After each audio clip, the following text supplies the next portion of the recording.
day of the 2020 Virtual NSXPO, brought to you by the NSX Club of America.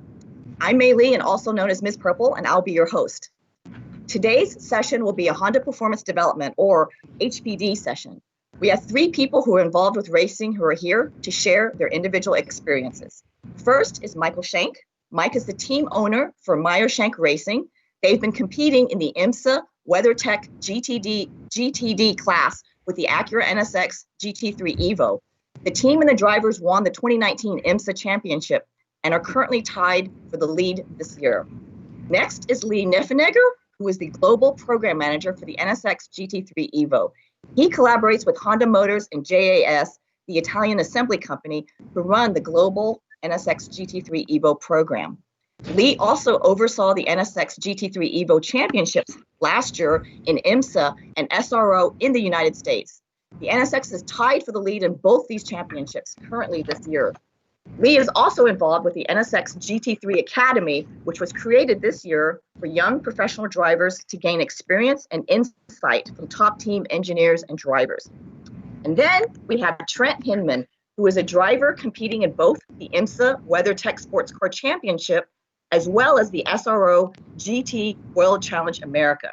As part of the Acura Honda family, the teams have won the 2019 IMSA GTD Championship with Meyer Shank Racing and the 2020 SRO GT World Challenge America Championship with Racers Edge Motorsports.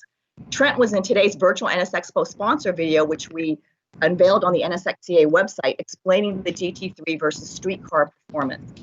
So the way this session is going to work, I'm going to have Mike start off, and then Lee will kick in maybe 15, 20 minutes, and then Trent after that in the session.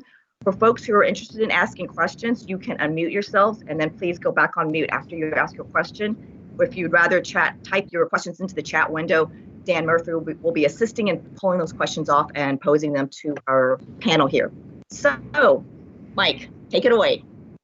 Well, first of all, thank you for having me. I really appreciate being able to get together with the group whenever we can. This year has been really, really weird trying to get to racetracks, not being able to see everybody in person, but we like to get together with everybody, fellow owners. I own an NSX myself, which I love dearly. I'm down in Road Atlanta as we speak. We just raced at Charlotte this past Saturday night in the IMSA race there. We are now here at Petit Le Mans on setup days, getting ready to run the Petit Le Mans this Saturday. And just as a point, we're actually leading the championship. We're not leading the championship by 4 right now in the number 86 car, which we're really, really proud of. 2020 marks the 4th year that MSR, the team Meyer Shank, has run and developed the NSX GT3, and then what is now today the GT3 Evo. And we are a big part of developing the Evo kit for that a couple years ago. And super proud of everything that the team, guys like Trent and Lee Niffenegger on the line here too, have contributed to make this car a truly great world-class sports car that competes against all the heavyweights across the globe.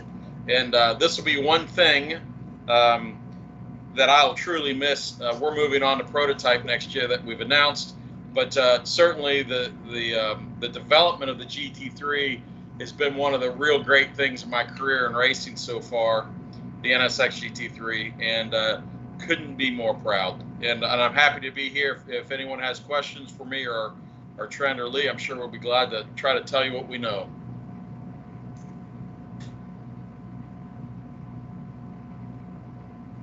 Lee? You're muted. Hey, you're muted.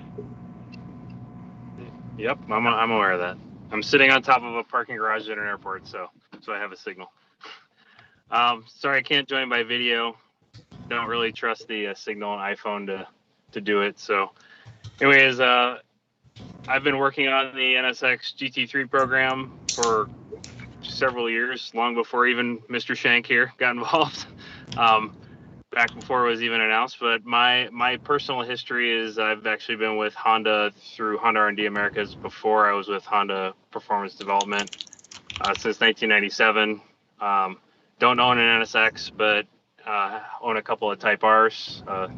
Original one in 97 and then a 2019 Civic Type R. So it gets me in enough trouble. So I started 13 years at Honda R&D, moved on to Honda Performance Development in 2010. Worked on our various touring car programs, the TLX GT program, which some of you may know with real-time racing, and that was followed up. That was our sort of Acura's entry into GT racing as it stands today in the GT3 era. And then we did the NSX GT3 development in coordination with Yas Motorsport, taking it over from the guys at HRD in Japan. And then once we had the initial homologation done, then we started working with the teams, Meyer Shank Racing being one of them, before taking it to the track in 2017. And then eventually culminating with a championship in 2019. For the drivers, they're still missing the manufacturers, but we're hoping to get that this year, right, Mike? That's it. We're a couple points behind in that, even though we're ahead in the drivers.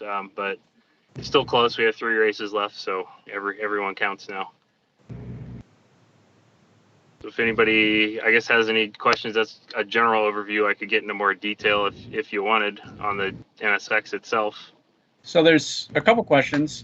First is, does that mean at the end of the season there might be a couple of gently used NSX GT3s for sale? There's always NSX GT3s for sale, whether they're used or not. Yeah, I mean, the car's still current. It's just like the road car. We do have some new ones and some used ones. So, yeah, sure. If somebody wants to buy one, I've heard even Mike has a dealer friend that was interested in having one. They're GT3 cars are, designed for what we call gentleman drivers, or, not necessarily professional drivers, even though we have, guys like Trent and Mario and those type of guys driving them nationally and internationally. But they're designed for, the gentleman drivers, that they can even be used as, track toys if you want. I know several people do that with older GT3 models or something. Sure. Does this mean that we won't see any NSXs in the series anymore? That certainly won't be the case. I mean, it's as always, it's a customer program. Obviously, like we had to start in 2017. We had to work with some partner teams and provide some more support. But it's a customer car, and just like Racer's Edge Motorsports or something like that, we currently have, besides Meyer Shank, there's Gradient Racing running a car. Fortunately, they had even though it was a rough weekend for the MSR guys, the Gradient guys had an even rougher weekend after their guy took it to third, I think right behind Matt McMurray, if I recall correctly, brought the 22 car Gradient car up to third place at Charlotte before having a poor ending with a wall after a restart.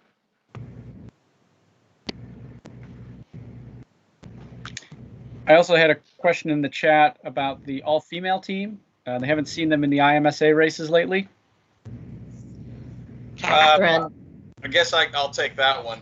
We worked really hard on that program with Jackie Heinricher, and at the I guess it'd be 2019, Caterpillar opted not to renew that program, unfortunately. So it kind of broke up. So it's always a balance for us as team owners.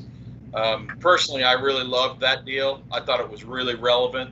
I thought these ladies that were driving these cars were badass. Really strong, really strong individuals.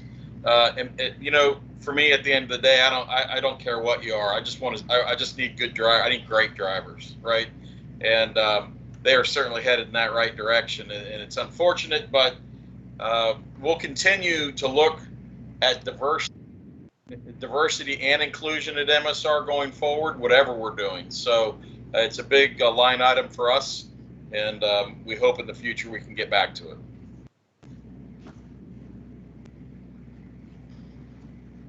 Okay. Should we move on to Trent? Trent? Sure. Yeah, hey, so I'm Trent Hindman. I have the pleasure of driving the Acura NSX GT3 Evo with Meyer Shank Racing and Racer's Edge Motorsports. Meyer Shank more specifically in against the WeatherTech Sports Car Championship, and then more recently this season doing the SRO GT World Challenge America Championship with Racers Edge Motorsports. I appreciate everybody having me on here and willing to listen to all of us rant a little bit about the racing side of the NSX. It's certainly been a big part of my career over the last 3 years. Mike gave me a pretty incredible opportunity back in 2018. Me being a pretty young, unknown guy in WeatherTech Championship and in GT3 racing in general, let me compete with his team in all the long distance races back in 2018. So the Rolex 24 at Daytona, where we barely missed out on a win, finished second that day. But Rolex 24 at Daytona, 12 hours of Sebring, and Le Mans in 2018. And then ultimately was able to compete with him full time in 2019 with Mario Farnbacher. We were able to bring home the GTD championship, which was really, really a cool day for not only me and Mario or Mike, but I think the HPD and Acura Motorsports family as a whole. First major championship with the NSX GT3, and I think certainly not the last. So, just a little bit about my experience with the car personally. I've had the chance, as per I'm sure what the video showed that you had previously mentioned there, Miss Purple. I had the chance to spend a lot of time kind of back to back with the NSX GT3 and the NSX street car, this latest generation. Haven't driven the first or second gen. I really like to. I hear nothing but great things about them, but that opportunity hadn't yet presented itself, and I certainly hope it does in the future. But either way, some of the really big takeaways of that day I spent with both cars in Mid-Ohio. We need a hybrid unit on the GT3 car. I think that goes without saying. So, Lee, if we can make that happen, that'd be great. I have never felt a car launch nearly as hard as what the NSX street car can. I'm sure some of the folks listening can certainly attest to that. Maybe when they're playing around on the street, wink, wink, nudge, nudge, getting into the odd drag race here and there. That thing in track mode and full launch control is completely absurd. And actually, the video was not false in the sense of how much quicker that car can accelerate 60 miles an hour compared to the GT3. So that's really, really impressive function. Some of the other major items that I noticed with the car too, you have the hybrid power unit obviously, and it's working in all four corners of the car, but you really don't feel it. I've had some pretty long talks before doing that film with Ted Klaus, who was obviously a big part of the development of the NSX, and Nick Robinson as well, who's a super cool guy. I think you guys heard from him the other day, and Nick really kind of walked me through a lot of the trick stuff they've done electronically, aerodynamically, all that sort with the NSX street car. And there are items working underneath you in that thing when you're driving around the racetrack that unless one of those guys hadn't told me about it, I wouldn't have felt it. I mean, it's so seamless and smooth, the way it distributes power, the way it's constantly kind of changing the balance of the car for you throughout a corner. It's really, really special. It's super cool. And I mean, I'd like to think I'm a guy with a decent feel of what's going on underneath them, especially around a racetrack. But the fact that it was that sort of not noticeable, I think is super impressive, and especially for it being a street car, even more impressive. And then the other thing too is just the level of similarity between the NSX GT3 and the street car. I mean, another cool component being able to sort of activate on NSX events such as this, and some of the folks that I get to come across within HPD or just Honda in general.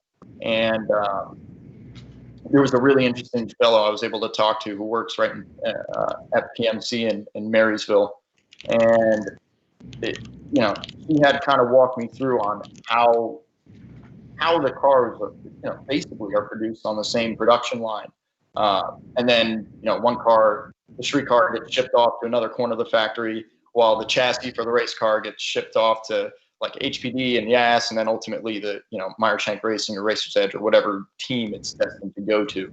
And just the amount of similarity, not similarity, they're the same exact car rolling off the production line.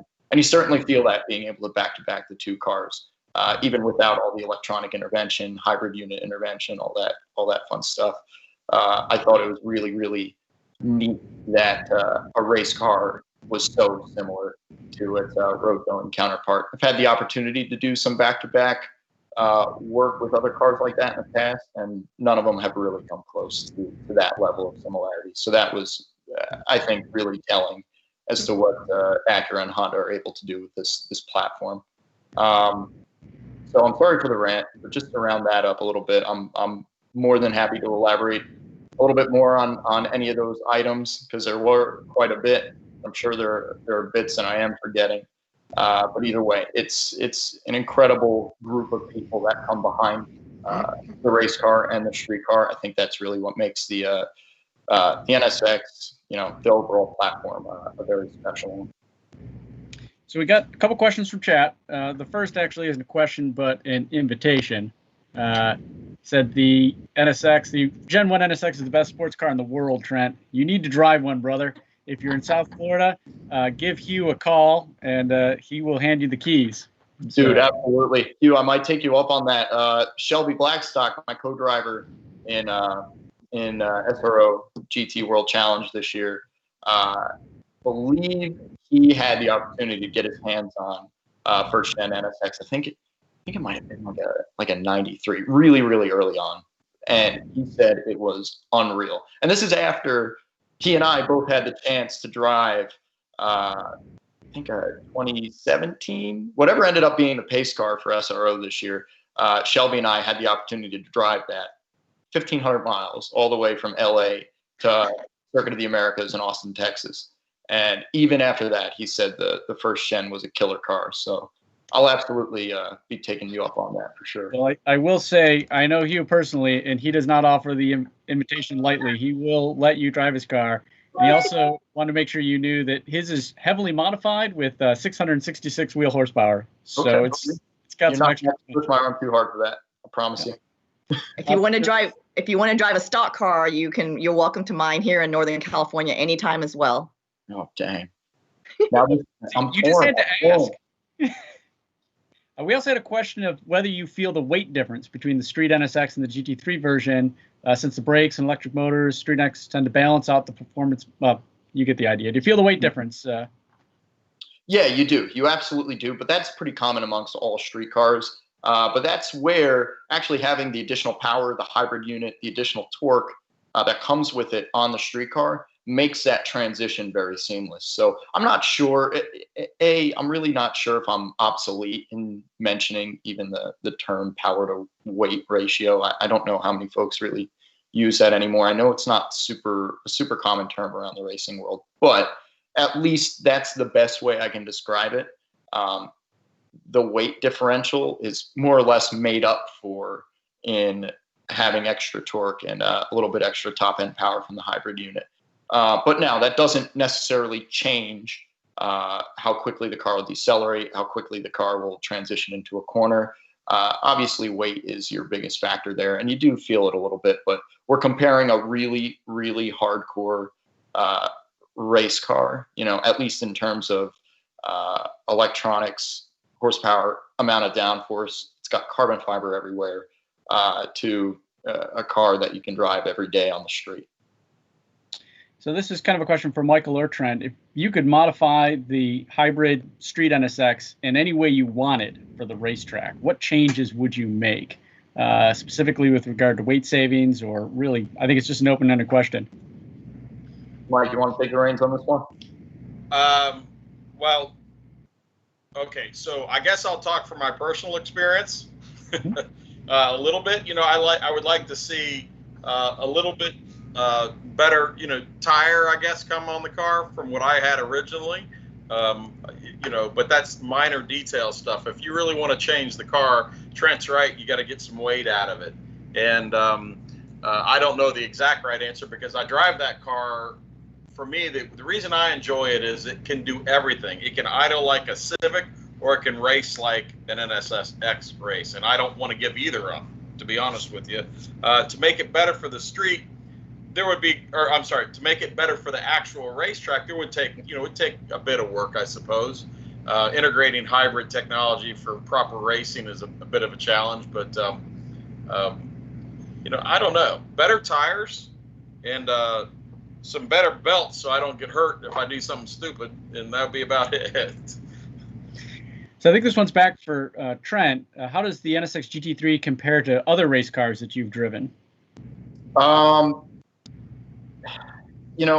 It's, of course I'm going to be biased because, the NSX GT3 has been sort of my life over the last 3 years. It's brought me, to a level of competition and to driving that I never really knew or thought that I'd be able to be a part of. So, of course my answer is going to be it's the best thing since sliced bread. And I absolutely do believe it is. It's my personal favorite GT car that I've ever driven. It's my personal favorite race car I've ever driven. And I think a lot of that has to do with just the sheer amount of time that I've gotten to spend understanding the car and understanding how it works and what it needs to go quickly. But every car, that's not to slander every other car that I've driven. There's always something that those other cars have done well, whether it's decelerate really well, accelerate really well, go through high speed or low speed corners really well. A lot of these other platforms are really, really strong in one thing, but I will say what sets the NSX GT3 apart from a lot of the other platforms that I've had the opportunity to drive on is the fact that it's pretty damn good everywhere. Unless an outside factor comes in, like the all dreaded term BOP, balance of performance, unless, you rule that out, I don't think there's another car that's as good across the board in a myriad of different areas of a racetrack than the NSX GT3 is. And as far as I know, I don't think there's any other car that's coming along quite yet that can achieve that sort of level of consistency across an entire race course. So I got another question. Actually, I also noted that Ed Summers, you have your hand up. If you aren't able to use the chat, I have a question. Please go right ahead. Yeah, this one's for Mike. Mike, I'm a fellow Buckeye, although I'm displaced in Texas right now. I grew up going to Mid-Ohio with my dad for races, and now I'm only about an hour away from COTA, so I've met you at both places. My question for you is, first of all, congratulations on the IndyCar program. It looks like it's moving right along, and you guys are showing some vast improvement over the previous season. Plus, you got a full season, I guess, with it now. But with regards to the prototype, again, congratulations for that as well. Do you have a driver lineup for that yet, or I know that's going to be a tough one because some of these drivers are pretty preoccupied with other programs as well. I can't hear you. You're muted, Mike. I got you now. So I appreciate that question. So last Friday, we announced AJ Allmendinger as one of the endurance drivers who is a tortured soul that beats up on Trent all the time physically. Also, it looked good this weekend. And then this Friday, we will announce our first full-time driver in that car. So that's coming up this Friday. And then the other two the other full-time driver and one more driver for Daytona will be announced in a little bit from now. So it's just slowly trickling out. It's like you said, it is a real puzzle piece to find the right fit for everybody's needs. Someday I think Trent's probably going to get a shot at it too. Everyone, he's in the Honda family now, and Honda are extremely loyal to all of us.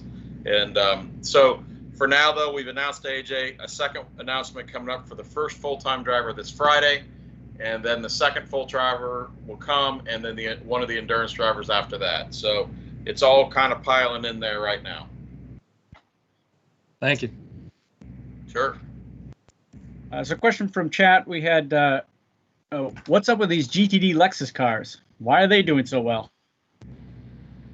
Well, remember, I'll we're take leading that the one. championship. We're leading the. Go ahead, Lee. Yeah. They're because they're the evil empire. That's why. But no, just kidding. No, they've they've been around just as long as the NSX has. And as a matter of fact, I was there at Ledoux, France, at the Michelin Proving Grounds. That's the way the FIA used to do homologation, and they were one of the cars that was there with us. At that time, the thing sounded like a NASCAR stock car going around the track.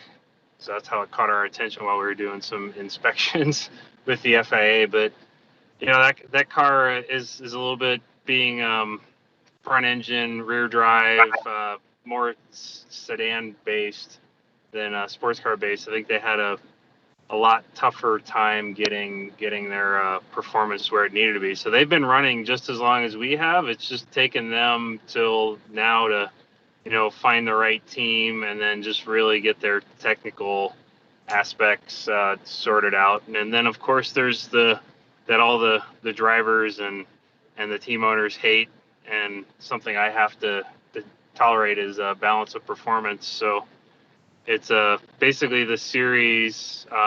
Well, I can back up a little bit. The GT3 category, when the FIA homologates the cars, they're all sort of in these, they call performance windows for power and downforce.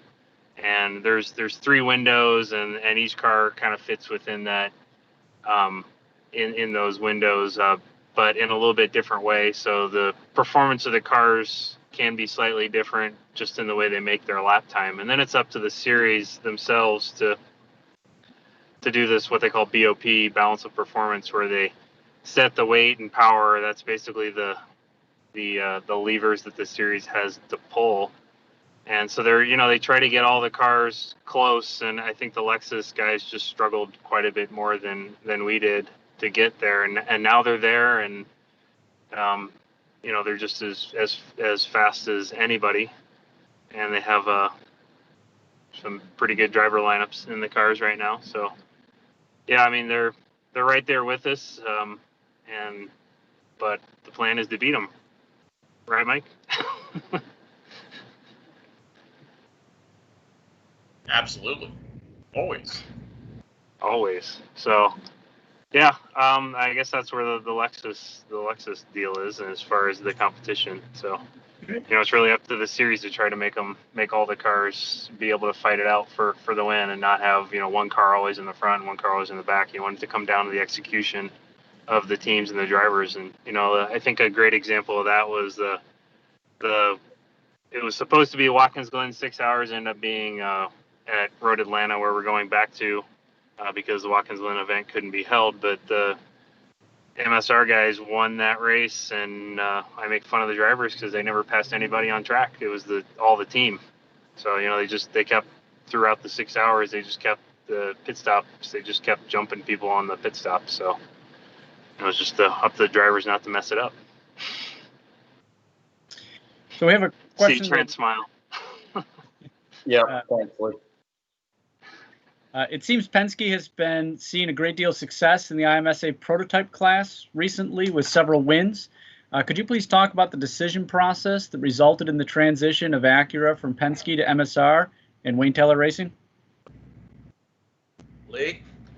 I guess that would be for me to take. But I mean, the series changes and the team's desires where they want to go. And I think there, as Mike's already mentioned, there's already a long-standing relationship with MSR. Obviously, there's not quite as much with Wayne Taylor Racing, but actually, if you look back in history, Wayne Taylor actually drove the original Acura. I think it was called the Spice at the time.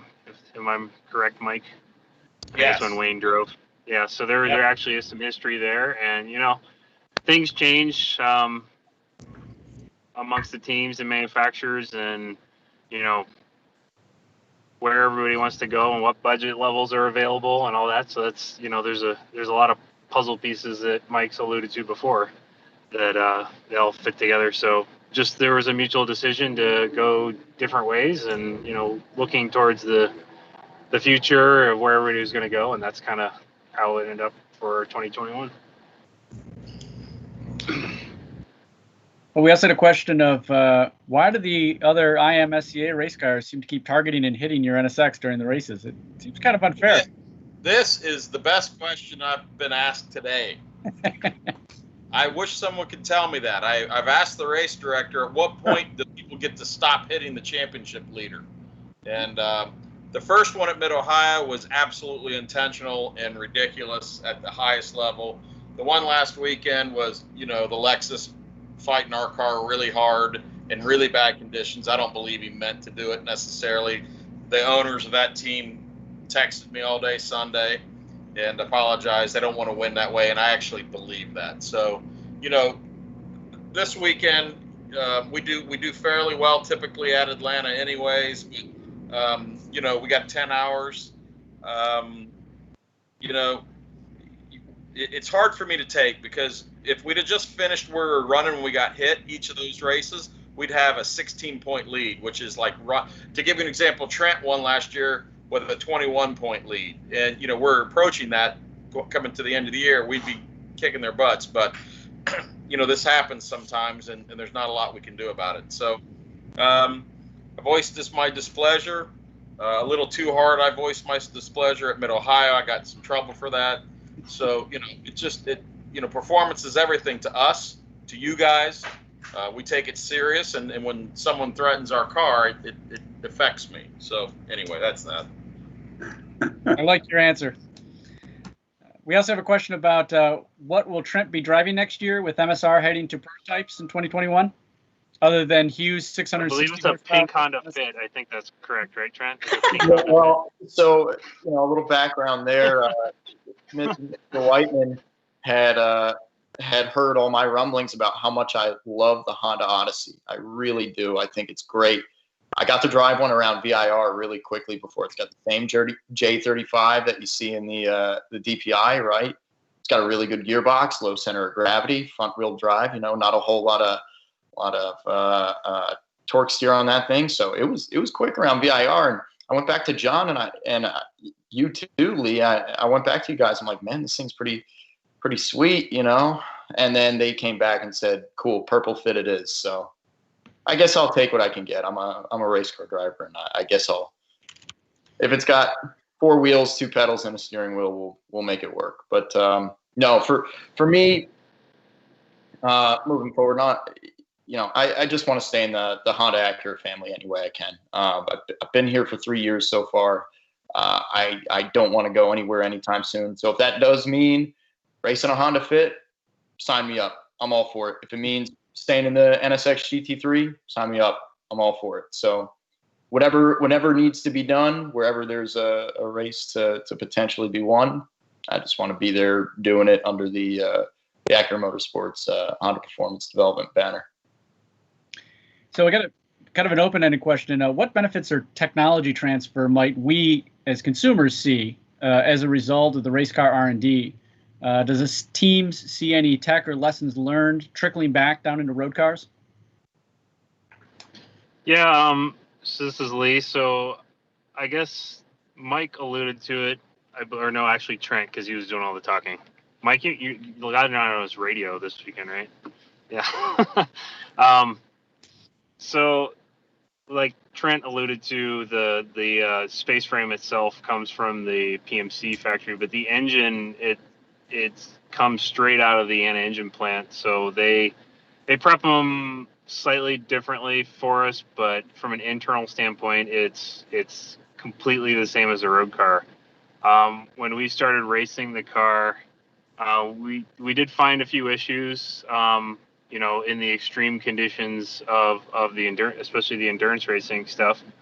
And we have pretty good communication. I personally have contacts at the Anna engine plant that, whenever there's some engine related issue, which is few and far between, usually somebody, knocks one of our cars off the track or something and end up overheating, which, no car likes.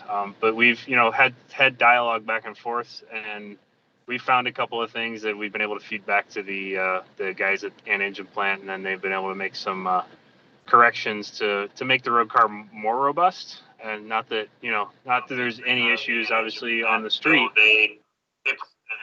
I'm getting some feedback there. We've been able to feed back to the guys at an engine plant, and then they've been able to make some corrections to make the road car more robust. All right, am I back? Okay. I've got one thing that's kind of interesting. It's actually the other way around. When we were developing this car early on in 2017, and Lee will remember this, we were struggling to get the power steering, which is a stock unit. Oh yeah, yeah. In the race car, we were struggling actually in the race car. We actually reverse infoed it. We had the folks from the factory help us right out at the proving grounds, right up in Marysville, to help us with the steering on the race car. So one of the guys that does a lot of the programming and engineering for the steering rack came out and helped us. And to this day, we still use what we call his maps, steering maps, in our control unit for the power steering unit. And we had several experiences like that when we were really early on in 2017, if you remember, Lee, that the engineers from Marysville really were helpful. It's kind of cool, actually. Ed, Yeah, did you have so a there's question? like. Sorry. Oh, go ahead. Oh, no. Keep going on this topic. It's a great topic. No, as Mike did allude to, yeah, it's one of the components that we use straight out of the road car. It actually was not intended to be that way when we started development of the car. They had created a different rack ratio, the guys in Japan that had started the program. And we actually went back to the road car steering rack after doing some testing. But then we had to deal with, some of the electronics and getting the assist maps, because there's obviously, you put the race car, the input loads are a lot higher. So being a electronic rack, it's all programming rather than, changing out a pump or something like that, to get different flow rates. So there's quite a bit of work that went into that. We haven't done a whole lot in the last couple of years, but, we found some specific situations, specifically for the rack, actually, like for Japan and Super GT, they run probably the world's stickiest tires on a race car, because it's an open tire. We call it a tire war series, where Bridgestone, Dunlop, and I can't remember who the other one is, Yokohama, in that series. So they can develop their tires rather than like an IMSA or any of the SRO series globally, where we use a spec tire. They can just keep developing their tires in Japan, and they got to the point where they were way over the loads that our steering rack maps that we had created. So we ended up having to create special maps just for those guys. We had to take away some things that we thought were desirable as far as feel, just to not overload the rack itself, and to allow the guys to steer the car around the racetrack.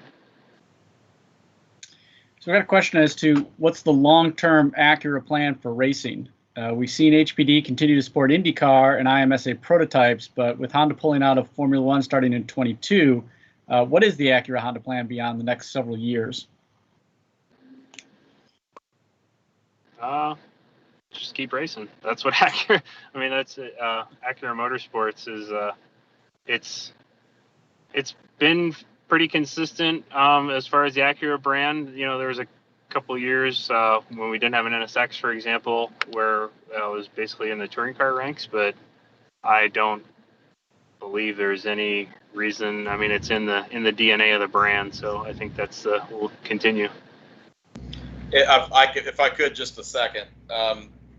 One of the things that I've really gotten to know is John Akeda through this process, and he is all about performance. And what you see coming out in the next couple of years, in my opinion, is a lot from him and his vision and his team's vision of where Acura is going. You look at the new TLX, which I'm definitely getting one of them. And also there's new MDX coming that I haven't seen a lot of. I think you're looking at a long-term performance-oriented company that I'm super proud to be a part of, and I love it. I love the fact that that's woven into the fabric here now, and I really believe John has led that. Yeah, I mean, to your point, Mike, that's the entire reason why the NSX GT3 race car exists, because of the Acura brand in North America. So I don't know if John was the guy in charge at the time. Obviously, he was up there, but I don't know if he was head of Acura at the time. But that was the that was the impetus for even having a GT3 car, was because the Acura brand in North America. It was very, very important to show the car not only on the street against its competitors, but the credibility of a Acura or Honda, as it is in Europe, racing against the 488s and those type of competitors and beating them. So we have a question as whether HPD has engineers embedded in the MSR IndyCar or IMSA teams. Yes. Yes, they do. Well, not exactly embedded, I guess. I mean, we have support guys that come in. They don't live at your shop unless you got somebody tied up in the back that I'm not aware of. But yeah, we have support engineers that come to all the IMSA races and IndyCar. That's a different crew. The IndyCar guys, we call our HPD race team guys. So, but we have a sports car and an IndyCar group. But they work very closely with them, and even Mike's engineers talk with our engineers, our performance guys, chassis guys, engine guys, whatever. So there's open lines of communication and with the teams. So do you think that Honda and Acura really needs to put a V8 in one of their passenger cars? Well, I didn't, but my vote doesn't count, unfortunately. But we got to stay relevant to the world that we live in today. Is the right answer and the correct answer. So whatever that looks like in the future, I'm not sure, but I'm sure we'll be all over it, whatever the case will be. And I don't mean like. I guess related to the GT3 car again. We have the smallest displacement engine, V6 twin turbo, and pretty sure the guys with the big normally aspirated engines were looking at the rear of the car last year, right, Trent? So. They work for a decent amount of time. So as far as I know, the 3.5 liter twin turbo formula is working out pretty well for us. How about an NSX in Le Mans in the near future? We'd love to support seeing an NSX race at Le Mans. I would too. Yeah, that'd be great. But you have to talk to the ACO about that. So currently the GT3 cars are not eligible to race at Le Mans, and the category that is GT is they call GTE in Europe. We call it a GTLM in IMSA. It's the same cars, but they're essentially prototypes that look like road cars.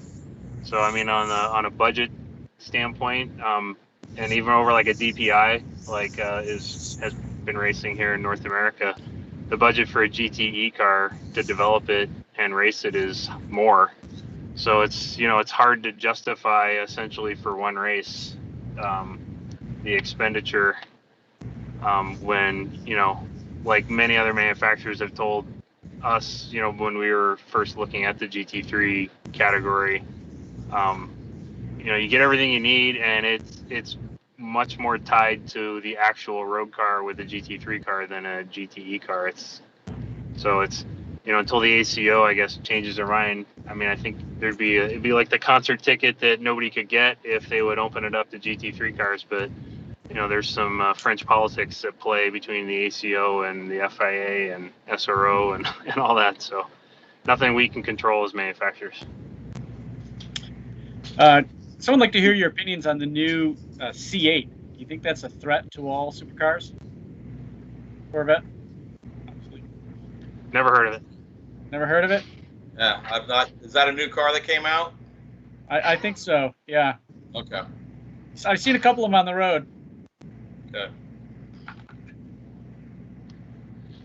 No, I don't really have any comments. They all stand on their own merits, and everybody has their preferences. So, I personally, I don't own one, or I've driven the NSX, and I haven't driven the C8, but they're in the past. Those type of cars are, it's maybe the difference between a scalpel and a hammer. So it depends what your preference is. So I don't necessarily think it's a threat any more than any of the previous generation Corvettes would have been considered a threat to like an R8 or something. So I think there's room for everybody and their preferences. So question, will the race teams and or Honda expand in other motorsports, maybe Formula E? Guess we can't comment on any sort of future thing one way or the other. And then going back to the Le Mans topic, there's a question from Chad as to, didn't the new ACO reg allow for the new DPI to run Le Mans? So yeah, it will. Yeah. Yeah, go ahead, Lee. I'm sorry. No, you can expand on this, Mike. But yeah, that's the idea behind it, and it's been these type of discussions have happened. This seems to be the closest between, again, the ACO and IMSA in this case. So it seems like there's some acknowledgement internationally that the DPI class, obviously, it's if you look at what's been running in LMP1, again, a mega budget category, and manufacturers don't really have the appetite for spending that kind of money on a whole. We'd rather have the competition and the relevance to the road car products. Great. Mike, I don't know if you have any other comments, DPI versus something like that, where that stands. Yeah, I think the intention is there for everybody. We're just not quite over the finish line on the rules set yet. We've all publicly said that we would like to do it when the LMDH category comes up, but have not committed to it because we're simply not going to go there, whether it's from Acura standpoint or MSR sponsors. We're not going unless we have a real shot at winning overall, and it's political. It's tough. So we're as close as we've ever been. I can promise you that, to being able to do this, though, with regard to rules. Not quite there yet, and we're watching it very closely, and we'll see where it evolves. So, do you have any advice or tips for kids that want to become race car drivers, and maybe advice for parents of those said kids? Trent's probably like a Trent question.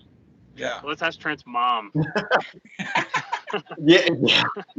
No, I hope other parents will root for other kids at the go-kart track. No.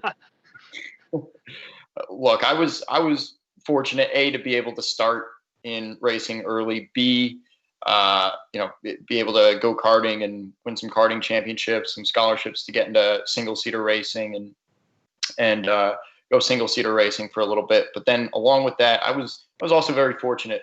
I mean, my parents literally sold their home to give me my first opportunity in GT racing. And I just, I don't know how many folks would be willing to do that. I know if I were in the same position, I don't know if I would have done the same thing. So I am incredibly lucky in that sense that I was willing to have a family that was willing to sacrifice as much as they did in order to give me an opportunity in life in general. What I can say though is, as much as finance and politics and all that other stuff that can come up in conversations about motor racing, as often as it could really come up, at the end of the day, it's still all about winning. It's still all about going quick and being able to win races and win championships. And I'm kind of a certified knuckle dragger. So I've been fortunate to be with some really good groups of people, some teams, some really good co-drivers to be able to bounce ideas off of, improve with, raise the bar with, raise my own bar with, and ultimately achieve those results and those season end goals. But the biggest thing is, at least to me, the biggest thing that got me, I'd say, to this point now is just seeing how hard other folks work in order to achieve their results in this business, whether it be finding the sponsorship to be able to do it, or whether it be just flat out what doing what they need to do in order to improve their own game behind the wheel. There's always somebody in this business that's going to outwork you and have a more hardcore mentality on how to get things done in and out of the race car, on and off the racetrack.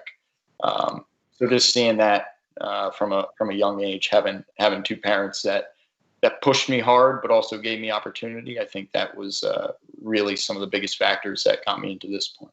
But I mean, even still, I'm a relatively young guy. I'd like to think there's still plenty more for a guy like me to do. And I don't think that process, whether it's me or whether it's a guy like Mario Farnbacher or even guys like Ricky Taylor and Dane Cameron, I don't think that process ever stops for them either. So for younger drivers, for newer folks getting into the sport, it's just sort of one of those forever activities that you're never good enough or too good at, if that makes sense.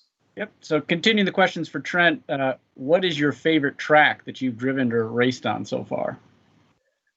Oh man, I don't think I've ever gotten off a racetrack and said that was awful. Any day driving a race car around a racetrack, as tough as those days might be at times, it's still a pretty damn good day. So there's definitely no complaints in that sense.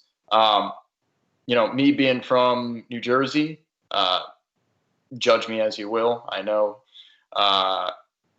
me being from New Jersey, though, I'm only about 3 hours away from Watkins Glen.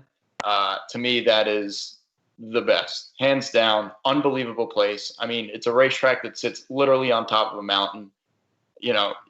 Not that you're worried about stunning views while you're driving a race car, but it is a pretty cool landscape to be going through at 100 or so miles an hour.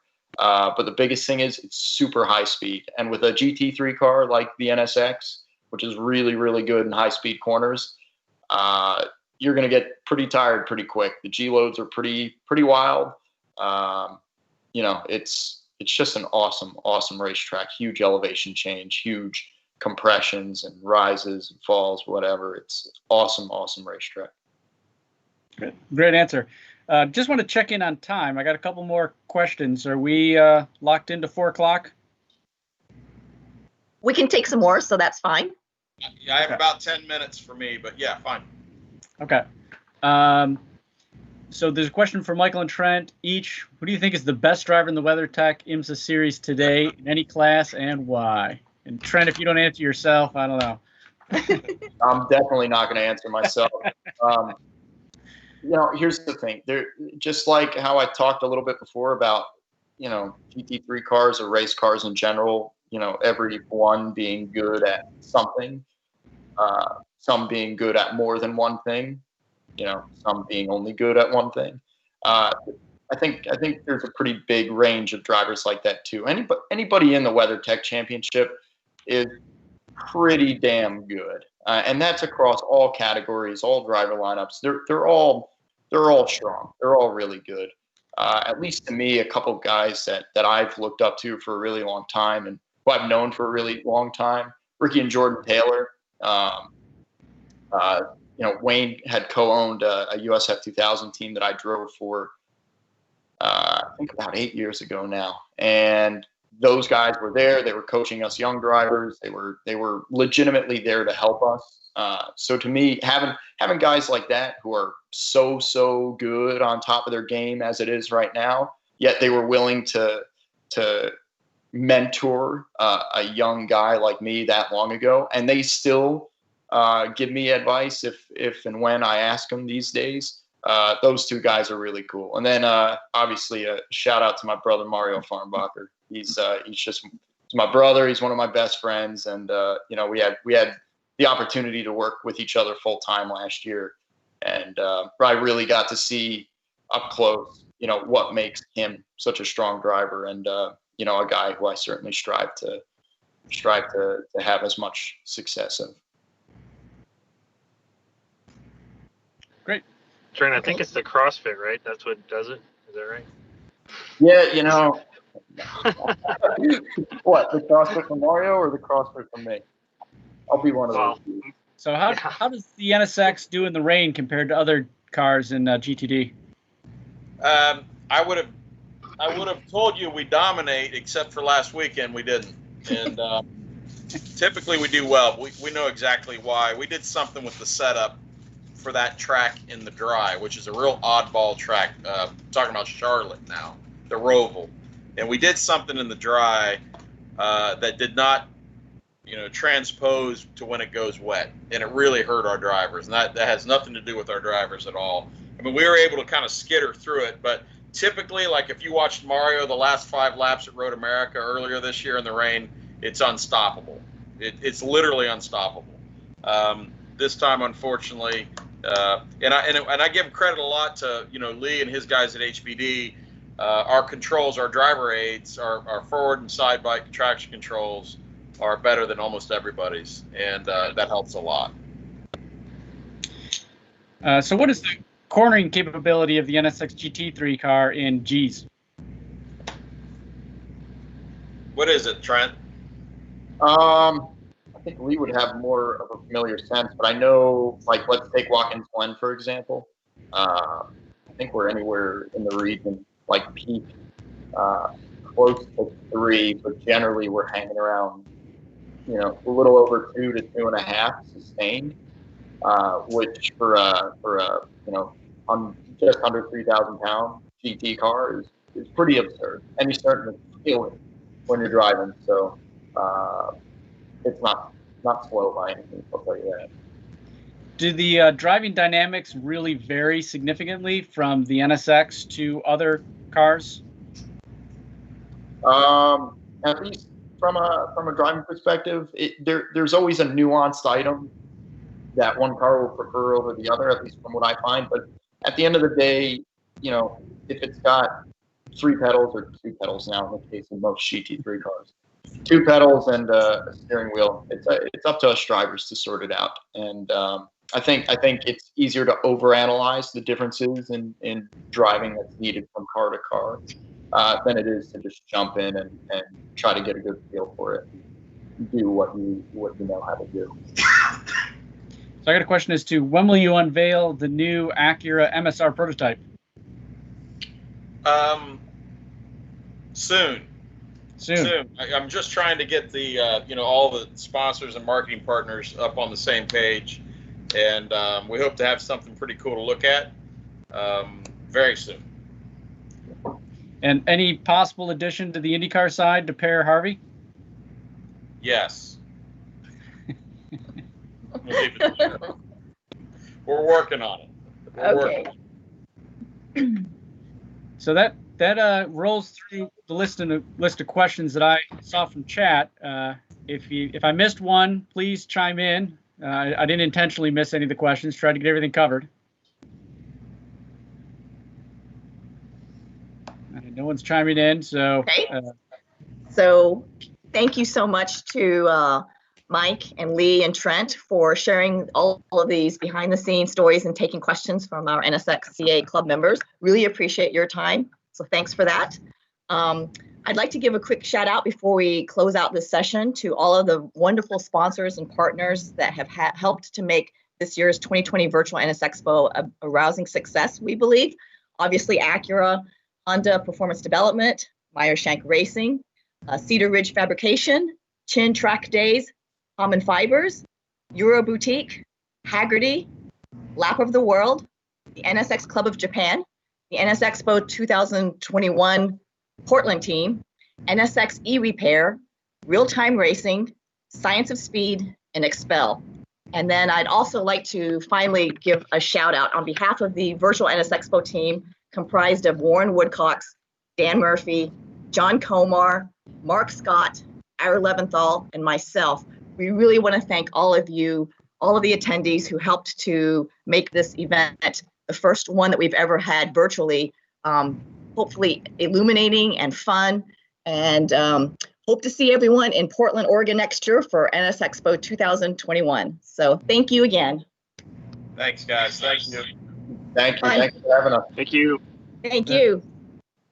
Thanks, Chat guys. windows lighting up with thanks. They really appreciate you guys taking the time. Yeah. Thanks, Dan. Hey guys, I'm still waiting for Alan to get in touch with me so I could pay for my auction stuff. I know, like I spoke to RJ last night, and Alan has called him. I've exchanged emails. I don't know. Let's go ahead and stop the recording. Oh, I'm sorry.